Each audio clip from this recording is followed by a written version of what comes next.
Greetings, unsettled souls, and welcome to The Correct Views. Sam I.B. Gangi commentating for the Media Speaks. I always say reporting, and I've taken a good hard look at some of my comments and realized I am actually a political commentator, so that should make everyone happy. Friends, I want to get to a comment that I got on in an InfoWars comment line before we get into the news, because it was talking about the number of food stamps given out. And we're about to get into some news here about the middle class being utterly destroyed by the policies of this president. What's My Name 2 has an excellent insight here that I wanted to share with everyone. Again, I found it in the comment line of one of the stories about food stamps and how we're over 49 million people on food stamps for 36 months in a row. It's unheard of. Well, listen to this. If corporations are allowed to continually underpay workers, this is the result. If corporations are allowed to do all their manufacturing and technical work overseas, this is the result.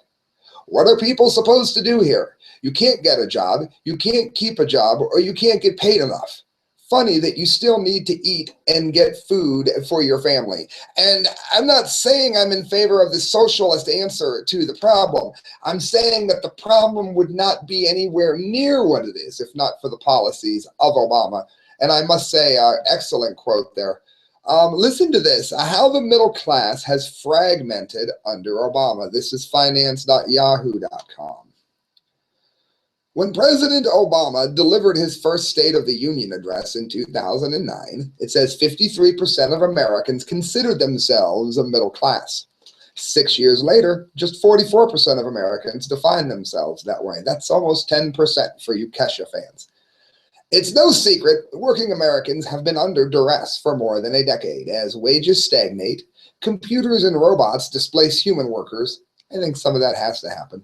And wealth becomes concentrated among an alarmingly small portion of the population. We've pointed out on here that it's like 0.1. Obama has promoted policies meant to help the middle class throughout his 6 years in office, yet the problem today is quite different than when he started the job in 2009. And it's not clear that Obama fully grasps the change. The president's latest proposal to aid the middle class is a Robin Hood tax plan that would hike the taxes on the wealthy to finance tax cuts for lower earners. Transferring money from the rich to the working class through the tax code has been a reoccurring theme of Obama's and many Democrats' tax proposals. And his latest plan seems no more likely to pass a Republican-controlled Congress than many of his other ideas that have started in the State of the Union address, then quietly retired. It goes on that the middle class, however, has changed notably during the relatively short time that Obama has been in office, as the chart below shows. The portion of Americans who consider themselves middle class has dropped as the portion considering themselves upper class, while the ranks who call themselves lower class have swelled. Americans are less optimistic than they used to be, with the Harris Alienation Index, which measures satisfaction with 5 different elements of public life. At the worst level is the poll's 39-year history. The government's approval ratings remain close to low records, and a startling majority of Americans feel that the nation is headed in the wrong direction. I would say so. I would say that there's a reason for that. And what is middle class living? What is the American dream for the middle class? All right, let's see here. Owning a home. I do not. The home ownership rate has historically been around 64%, but it peaked at 69% during the housing boom and drifted back to about 67% by the time that Obama took office in 2009. It has since fallen further to around 64%. I'm probably going to get a house only because, unfortunately, my parents died. That's the only way you can get a house if you're a normal person in this country. Owning a car, that I do. Auto sales have been strong, suggesting this important element of middle-class living remains intact. College education for the kids. I don't have any, but if I did, there's no way I would have any at all. Probably not. Big problem. A college degree is more important than ever. That can be questioned. I have a degree. I went there. I did it. I put a big smile on my parents' face. But what has it done? I mean, I have a degree in IMT. I'm a graphics wizard. I know music production. I learned everything. I don't bore you to tears. Everything you're supposed to learn when you go to school. There aren't any of these jobs in the country, so I DJ in an adult club. College being more important than ever, that's some Yahoo finaggery there, but we'll let it go. It says the cost of college has been rising by nearly 3 times the rate of inflation since '09. No wonder the amount of student debt has soared by 58% during that time to a staggering $1.3 trillion. And they lie. I mean, I'm dealing with a student loan nightmare. I went through a divorce and moved, and they weren't able to find me to bill me properly. And you know, when you're going through a divorce, you don't remember to dot all your I's and cross your T's and whatnot. So I had neglected to send it to them. Well, they sure could find me once it was in default. Bam, they found me right away. Why couldn't they find me prior? They do these things deliberately. They are predatory lenders is what they are. Health security. I used to have health insurance. Thanks to the Affordable Care Act, I do not have health insurance. So no, that would be a no. It says the scoreboard is mixed. I don't think so. The Affordable Care Act has helped several million people who didn't previously have insurance get it. At the same time, deductibles and out-of-pocket costs have shot up during the last several years, adding to the healthcare burden for many middle-class people who otherwise have stable coverage. Friends, I'm completely self-sufficient. I'm on no government assistance at all, thank God. If I ever needed it, would I take it? Yeah, I pay into it. You bet I would. Is there a better system? Yes, there is, but I'm trapped in the one that there is. But no, I have personally no assistance of any kind. My issue is that I had insurance, excellent insurance. I've my high def people will see it. I cut the tip of my finger off on a broken fish aquarium once. Had it sewed back on in the emergency room. Didn't affect keyboard playing, thankfully. And I had the insurance. I could afford the insurance for that, you know, not terribly expensive, but somewhat expensive debacle, and I was able to pay for it. Now, thanks to Obamacare, I don't have any insurance at all, and I can't afford to get any insurance at all. Leave comments. I'm not getting enough comments. Leave comments. How many of you are in this same boat? How many of you had insurance until Obamacare took it away from you? Retirement security. No, not really. I have a couple. No. The twin stock market and the housing busts that greeted Obama in '09 trashed retirement planning for millions. That has improved somewhat during the last several years, yet more than half of retirement age households face serious financial risk. Thankfully, I'm way too young for that right now. Obviously, looking ahead, I'm not doing so great. But again, you're unfortunately your parents die, so I may be buying and renting houses. So that's probably going to be my security. So there's a big question mark for that one. How's that? Occasional family vacations. That I can do. Americans take less vacations now than at any time on record. Some employees suffer from work martyr complex, according to one study, leading them to take less time off than their employers allow. Many low-income workers, meanwhile, don't get paid any time off at all.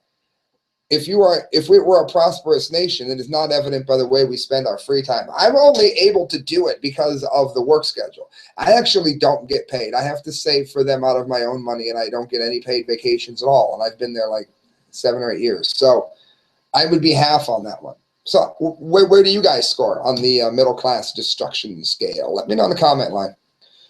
All right, friends, millions to owe Obamacare tax penalty. This is from money.cnn.com. And this goes for Crastel, dedicated to her, because she was under the impression that she somehow was going to use a magical ring, and we'll get to that later. She was going to use a magical ring or something, and she was not going to have to, in the least bit, worry about any of these fines. They were all going to go around her. Not really, but basically she put it off. My insurance was canceled, and I was telling her that this was coming, and I think a lot of Americans are not understanding just how nasty it's really going to be. So I'm going to cover it for you. Were you uninsured in 2014? It's time to pay the piper. Well, see, I wonder how that's going to work for me, because I was insured through part of it. Then Obamacare ruined it, and Ohio canceled it. So I was technically insured. I might be okay here. Some 3 million to 6 million Americans will have to pay an Obamacare tax penalty for not having health insurance last year. No, that is for not being able to afford health insurance last year, Treasury officials said on Wednesday. It's the first time they have given estimates on how many people will be subject to a fine. The penalty, Crastel, is $95 or 1% of your income above a certain threshold, roughly $20,000 for a couple. That means if you only make 10 grand a year. So you could end up owing the IRS a lot of money. Take a married couple with a $100,000 income. Their bills come to $797 according to the Tax Policy Center ACA penalty calculator. The penalty for remaining uninsured rises to a larger of $325 or 2% of income in 2015. As millions of Americans, it says, sit down in the coming weeks to compile their tax returns, they'll have to contend with Obamacare's health insurance mandate for the first time. Mandate something that you cannot afford. How does this happen? You let it happen with car insurance. I was one of the only people at a very young age complaining that the government has no right to tell you that you have to buy insurance. If you want to be safe, it is up to you to buy your own damn car insurance, and you can decide how much you want to pay if somebody runs into you. It's not somebody else's job to get insurance for you. Everyone let it happen, and now look. Some 3/4 of the nation's 150 million taxpayers have health insurance through their jobs or government programs and will simply have to check a box on the Form 1040. I bet a lot of people are going to lie about that. I'm not saying you should. Another 15 million to 30 million people will request and be granted an exemption to the mandate by filing Form 8965. Those who aren't subject to the insurance requirement include undocumented immigrants always. Low-income Americans, yeah, right, and for whom insurance premiums were more than 8% of their household income. How many of you can afford to lose 8% of your household income? Finally, between 4.5 million and 7.5 million taxpayers receive subsidies for insurance premiums when they sign up for coverage on the Obamacare exchanges. They will have to use Form 8962 to reconcile their actual 2014 income with the amount they estimated when they applied for the policy in late 13, early 14. Those who underestimated their income are, of course, going to get reamed as well. It's burden after burden after burden after burden. So, friends, there are the facts concerning it. That is the wonderful Obamacare, who has made insurance too expensive for you, has taken your insurance away, made it so that you could not afford insurance, and then fined you for not being able to afford it. People in other countries right now, leave a comment. You're probably so utterly confused that our country is really running this badly. New cyberbullying law will force Illinois students to give up social media passwords. This is from Mikhail Thalen of InfoWars. Nothing like instilling the importance of the Fourth Amendment into the moldable minds of the youth. Students suspected of cyberbullying could face criminal charges under a new Illinois state law if they refuse to reveal their social media passwords to school administrators. Now, this must be because they don't know how to do a screen. In Illinois, this is breaking on the correct views. Breaking news. Are you ready? Are you ready? Breaking news. Illinois computers do not have the ability to take screenshots. That's right.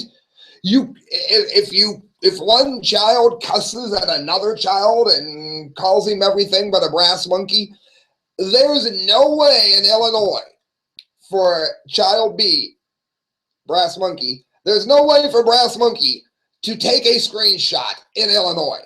Instead, when they must find child A, get his password, which of course doesn't prove that he did it anyway. He's just going to say that he didn't. This was hacked into, and you won't be able to prove it without a very expensive court case anyway. But rather than just take a picture of the damn screenshot if someone is cyberbullying another child, they're doing it the other way, where the person who is accused of saying something has to give their password over and let somebody else rummage through all of their messages. To hell with that. I'm sorry. With every youth generation, not just my generation, Every youth generation, all the way back to whenever, has always been full of rebellion and piss and vinegar and what is this complacent, mamby-pamby apathy that is so common? I mean, young people are supposed to be driving down the road flipping the bird at police officers, not giving their password to the nanny state. According to the new, young people act like old people that I hate. According to the new rule, all forms of digital harassment, whether done on or off campus, will now be investigated as a violation of school disciplinary rules and procedures in a school that doesn't know how to do a screenshot. Parents and students in several districts were informed of the new policy, which began at the start of the year after receiving letters from school officials earlier this month. If I had a kid and you demanded his password, you would remember that I visited your school. You would have a very angry person on your hands. One such letter, obtained by Motherboard states that administrators may demand passwords from any student deemed to have evidence relating to the suspected cyberbullying. If your child has an account on a social networking website, Facebook, Instagram, Twitter, Ask.fm, etc., please be aware that state law requires school authorities to notify you that your child may be asked. I thought it said demanded. It said demanded, asked, to provide his or her passwords for these accounts to school officials in certain instances. A letter to parents in the Triad Community Unit School District states, if any kids there have any kahunas, look up the Mike Rutherford Institute and tell them you are going to refuse to give this school your password. School authorities may require a student or his or her parent guardian to provide a password or other related account information in order to gain access to his or her account or profile on a social networking website if school authorities have reasonable cause to believe that a student's account on a social networking website contains evidence that the student has violated a school disciplinary rule. To hell with that. You are out of your mind. This is Triad District Superintendent Leigh Lewis. Refusal from students or even parents could lead to criminal charges. Bring it. I swear to God, if the people of Illinois capitulate to this, it really makes me wonder if students have any idea how they're being railroaded, if they even know that there is a Fourth Amendment, and if so, what it might be.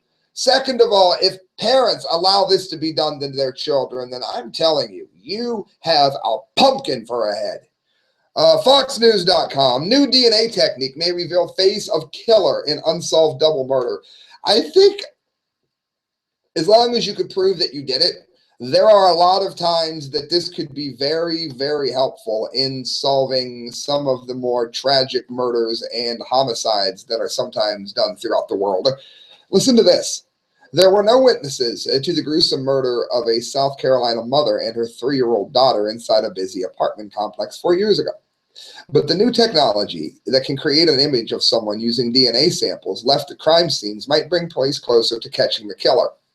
This is excellent news. You find out what he looked like and then match his DNA to make sure it's not just mistaken identity. I'm happy that these technologies are being used for something other than designer babies. Anybody hear me? Reston, Virginia-based Paraben Nanolabs, with funding from the Department of Defense, that worries me, has debuted a breakthrough type of analysis called DNA phenotyping, which the company says can predict a person's physical appearance from the tiniest DNA samples, like a speck of blood or a strand of hair, every little speck.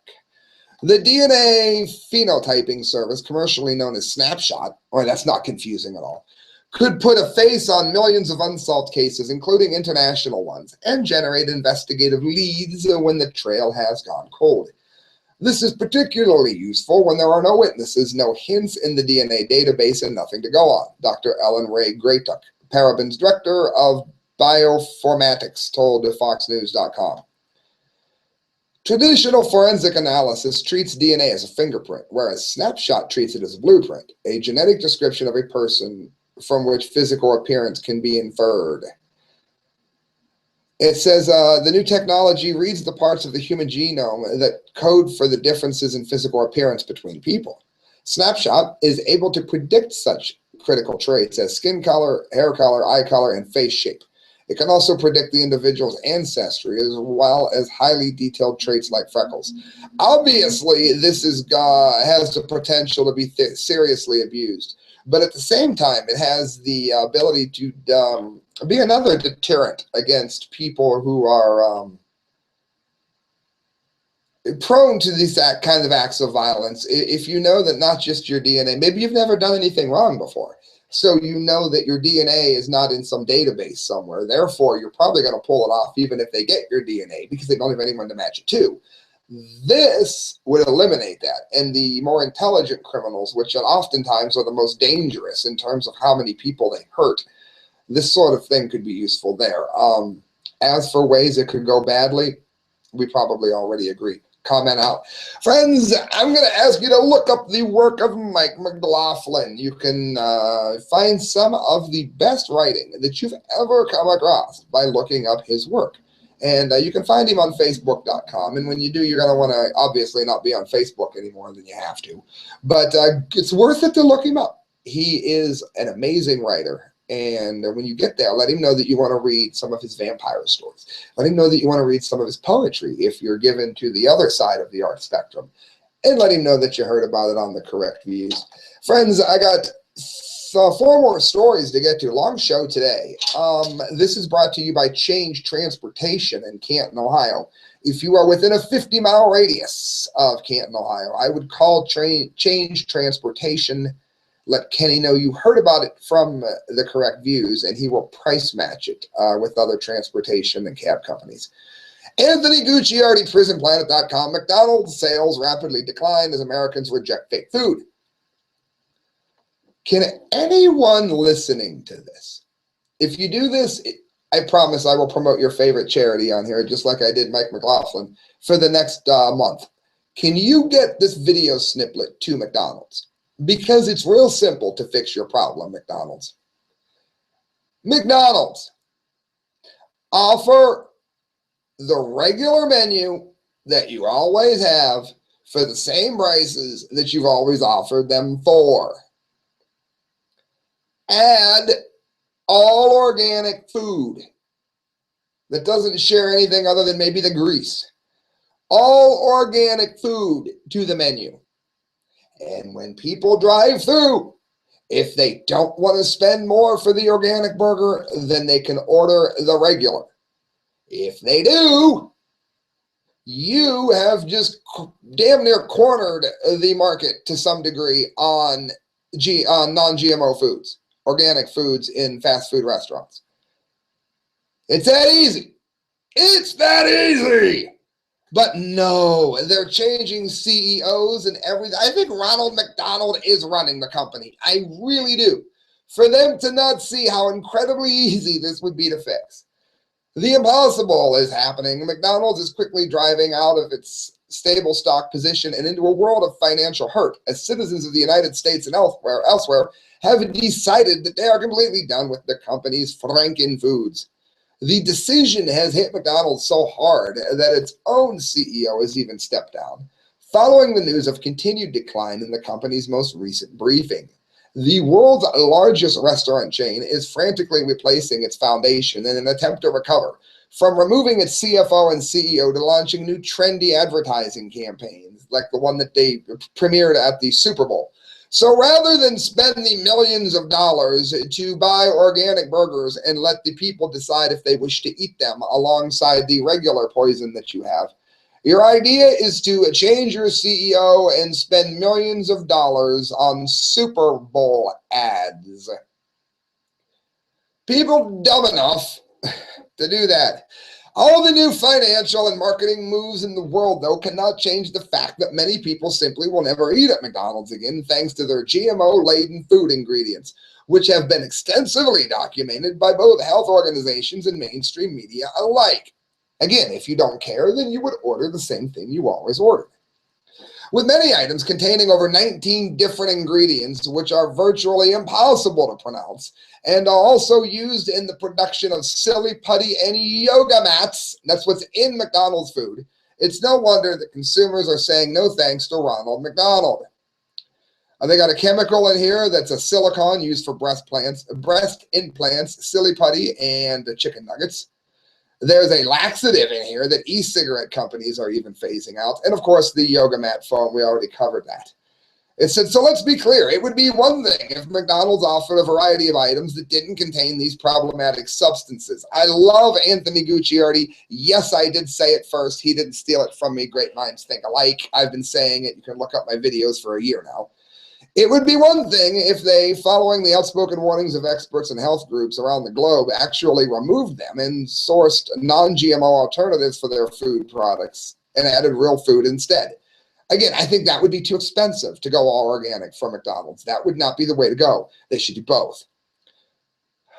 It says, or if they spoke out and made sure not to financially support the factory chicken farms that whistleblowers have revealed, there's a link here, the chicken farmers where they get their chickens. They revolve around not allowing the chickens to ever breathe fresh air and forcing them to sit upon generations of feces and blood. Maybe they should stop doing that. So, I mean, there you go. McDonald's, really easy fix. They're making it real complicated, and they're probably going to do worse and worse and worse. Paul Joseph Watson, PJ Dub wrote this, FBI official, we need to keep fear alive to justify the terror budget. He didn't say we need, maybe this is what he's going to claim he meant. I'm giving him an out here, unfortunately. I hope he doesn't listen. They didn't say they need to keep you abreast of what's going on so that you will understand what they are doing. They said that it's important that they keep fear alive. Listen to this. Appearing in the documentary about how the FBI entraps and provocateurs terror suspects, former FBI Assistant Director Thomas Fuentes admits that the federal agency needs to keep fear alive in order to justify budget increases. The documentary, entitled The Newborough Sting, tells the story of how the feds convinced four poverty-stricken New York men to become involved in an informant terror plot.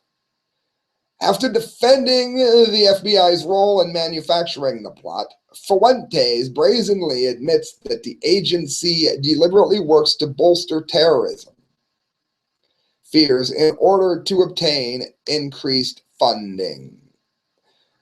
If you're submitting budget proposals for a law enforcement agency, for an intelligence agency, you're not going to submit your proposal that we won the war on terror and everything's great, because the first thing that's going to happen is your budget's going to be cut in half. Listen. You know, it's my opposite of Jesse Jackson's keep hope alive. This is keep fear alive. Yes, you heard him say it. After defending the FBI's role in manufacturing the plot, Fuentes, as you heard, I should say, brazenly admits that the agency deliberately works to bolster terrorism fears in order to get increased funding. And two more stories left. Don't be afraid. Fear is the mind killer. This is the dumbest thing I've ever heard. This is from Newsmax.com. The story itself is Saudi Arabia King Abdullah. Patrick Leahy is asking King Abdullah not to flog this poor journalist, blogger, that they didn't like what he said, so they're beating him unmercifully. 20 weekly sets of public whippings. The guy's going to leave this crippled if they beat him like this. And all he did, 1,000 lashes is what they're going to give him over 20 weeks. That'll cripple a person. If you don't believe me, look it up. It's not like a little whip. He already has received 50 lashes, and it's all because he's a blogger who spoke his mind. He didn't even threaten anybody. But the DUMBDEE, there's two DUMBDEEs today. The DUMBDEE of the day, I don't know how in the hell she said this with a straight face, but listen to this. Now, Leahy first. I urge the Saudi government to release Mr. Abu al-Khair and Mr. Badawi and dismiss the spurious charges against him. This kind of repression and barbarity have no place in the 21st century, Leahy said. And I agree. The State Department appeared to send mixed signals over Badawi's punishment. Spokeswoman Jen Psaki called the sentence inhumane, but another spokeswoman, Mary Harf, said there is little that the Obama administration can do. I don't think we're in the business of demanding things. Not in the business of demanding things. The Obama administration is the most demanding administration in American history, demanding off of Russia, demanding off of Iran, demanding off of Afghanistan, demanding off its own people to buy insurance they can't afford. How did that bonehead ever say that with a straight face? Here's the other DUMBDEE of the day. This is Crastel's magic ring that will protect her from not having to pay Obama fines. NYDailyNews.com, Texas boy suspended for saying that he could make a classmate disappear with the Lord of the Rings sorcery. A Christian novelist wrote a story called The Lord of the Rings. A little boy pretends that he has the ring, and he's suspended. Tolkien Lore, that's the writer for you Usher fans, led a Texas boy to suspension after he brought his one ring to school. Kermit the Frog. Kermit Elementary School officials called it a threat when 9-year-old boy Aiden Stewart, in a playful act of make-believe, told a classmate that he could make him disappear with the ring forged in fictional Middle-earth Mount Doom. Kermit the Frog says, "You cannot go through school here if you do that."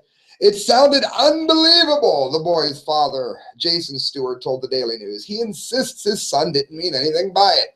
No, he's a magician of evil magnitudes and deserved what he got, I guess. The Stewarts had just watched The Hobbit, The Battle of the Five Armies, days earlier, inspiring Aiden's imagination, God forbid, and leading him to proclaim that he had in his possession the one ring to rule them all. Kids act out movies that they see. When I watched Superman as a kid, I went out and tried to fly, Stewart said. Way to go, Stewart. Now, thanks to you, the new Superman's going to get an R rating. NC-17. Don't fly. Aiden claimed Thursday that he could put the ring on his friend's head and make him invisible, like Bilbo Baggins, who stole Gollum's precious in J.R.R. Tolkien's fantasy series, The Lord of the Rings. I assure you that my son lacks the magical powers necessary to threaten his friend's existence. The boy's father later wrote in an email, if he did, I'm sure he'd bring it right back.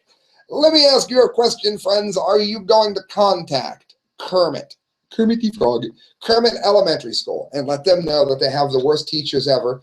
Please let them know that they're idiots, because otherwise I'm just a guy talking into a camera, friends. I do this because if we don't stop stupidity in our country, it will keep on going and going and going. Friends, you're listening to The Correct Views. Sam I.B., member of the Media Speaks. Go to themediaspeaks.com. Look up the work of Kyle, Court, D-Lake, and myself. We are posting all the time. Also, I'm looking to make this my full-time job here. 3 hours a day, Monday through Friday or Tuesday through Saturday. I'm open to either one. I'm looking for about $25,000 a year from an advertiser. And if you are that advertiser, get a hold of me, because I'm looking to make this what I do. And if you like what I do, then help me do it more often. Thanks, friends. Good night. God bless.